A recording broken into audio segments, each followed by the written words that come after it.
Hello, welcome to Insert Disc, where I talk at an unreasonable length about video games, and today we're going to be talking about Passpartout. I sure hope I'm saying that right. The Starving Artist. Now, this is a neat little indie game that just released a few months ago, and I have to say I'm really liking a lot of parts about it. I want to get into detail about what I like so much about this game. Not to mention, I think it allows a break in between the Unreal videos I've been doing, especially the technical difficulties that have surfaced from running such an old version of the game on modern hardware. But let's not talk about that. Let's talk about this very interesting indie game, shall we?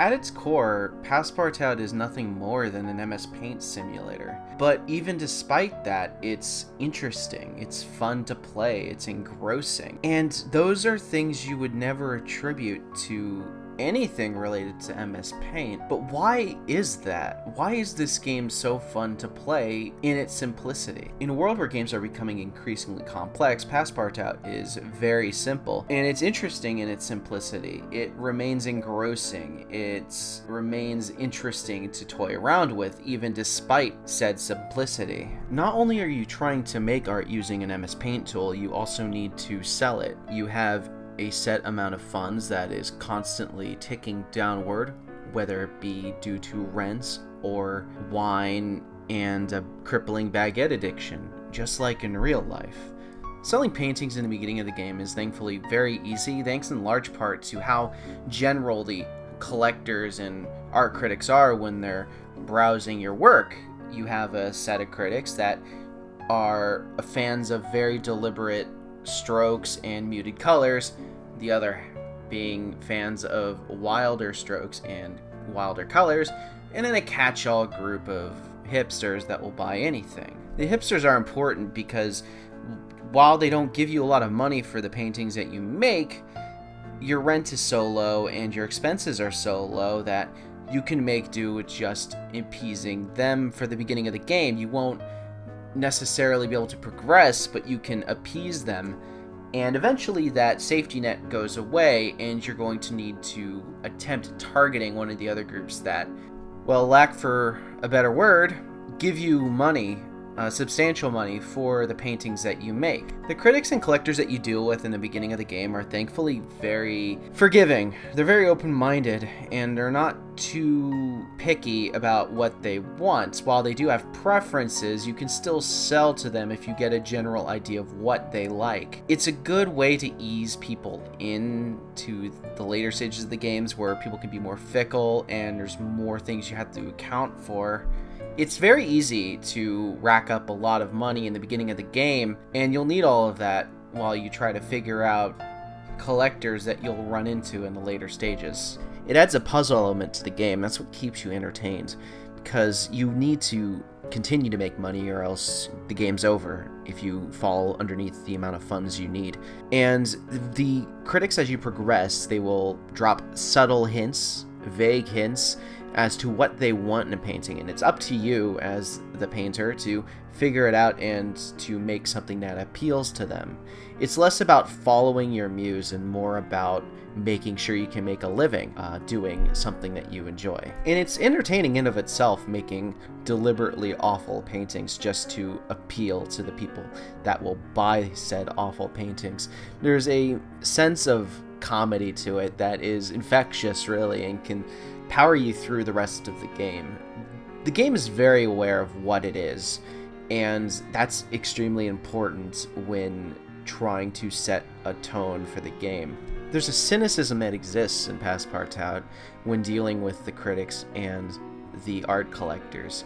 You can't help but feel like these people that you're dealing with are, well, don't have any idea what they're talking about. They just want to see very specific things because it's an aesthetic that appeals to them.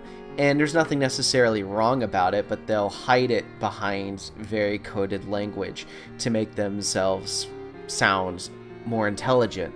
That and the flavor text that surrounds the game as you play it is entertaining and worth a chuckle in of itself. But even knowing that these collectors want a very specific thing as opposed to just something that you might have poured a lot of effort into, it adds to the puzzle element of the game. And that puzzle element being making sure that you can stay alive and continue doing what you love, even if it means compromising your art in order to sell to those that will help fund your dream. Though it's very important that the game doesn't ramp up the difficulty almost immediately after you start playing. It gives you a safety net throughout more difficult stages, whether it be the first stage and even with its general critics that ease you into the mechanics of the game and what you need to do, even into the second act, where there are new people that you need to appeal to, but you'll also still have the odd punk or critic that will stop by and give you some money for something you've created that is similar to what you made in the past. It allows you to fall back onto old habits in order to extend the play experience, but the amount of these starting collectors goes down drastically into the second stage and disappears completely in the third stage, setting you up to move on and to expand your craft, so to speak.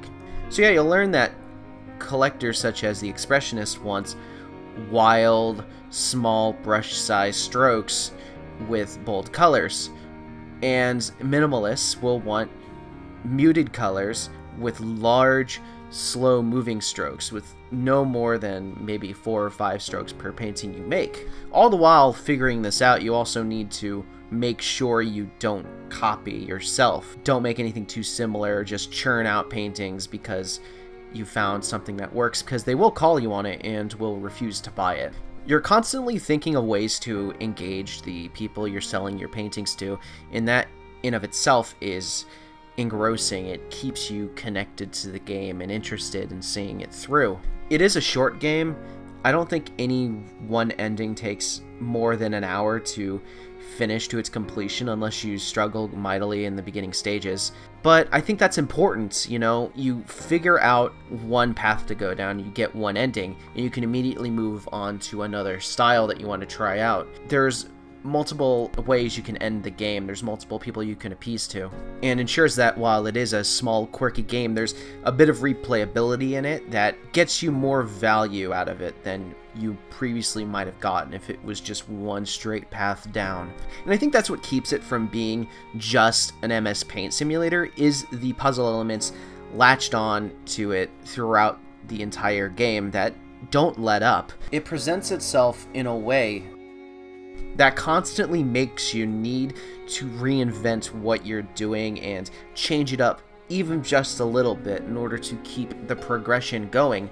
There are fewer and fewer chances as time goes on, and while you can set yourself down one path, like I chose the minimalist path, you have to make sure that you can continually sell paintings and not double over yourself, which, because there's so little going on in minimalist paintings, is much harder than it sounds. To tie it back all into the pacing of the game, because I think that's where this game truly shines, is making sure that you're constantly enthralled in the experience from beginning to end by changing it up at the right moments, not letting it overstay its welcome or move at a breakneck pace with no sign of letting up, and not letting you soak in the accomplishment of solving a specific art collector or a group of people. Passpartout really hits a perfect medium when it comes to difficulty curve in making sure that you're prepared to move on to the next stage of the game, giving you enough time to exploit the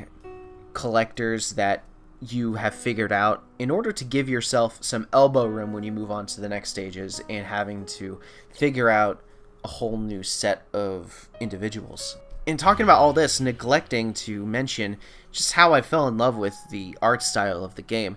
The marionette player character and collectors that wander about, and the small set that looks like a play. The music itself is also extremely good. I might just use it for the foreseeable future because it's so relaxing and it just lets you kind of chill out and enjoy the game for what it is, which is a simple puzzle game using MS Paint as its means to solve said puzzles. I wasn't expecting to like this game as much as I did, but it really stuck with me, and I plan on going back and finishing up the rest of the endings just to see all of the critics that you have to appease to. And if you do like puzzle games, I would definitely give it a shot. You know, it's worth it. I certainly liked it more than I thought I would. And this has been Insert Disc. I hope you enjoyed the video. Leave a comment if you agreed or disagreed with any of the points I made. If you did play it, leave a like if you liked the video, and subscribe if you want to see more of this sort of stuff. I think I'm becoming more confident with Premiere and recording my voice. I'm starting to find my voice, I think. It's also nice to not have to deal with a game that's been giving me problems from a technical standpoint, like Unreal, and work on something more recent. And that's it. Once again, I hope you enjoyed the video, and I'll see you when I see you.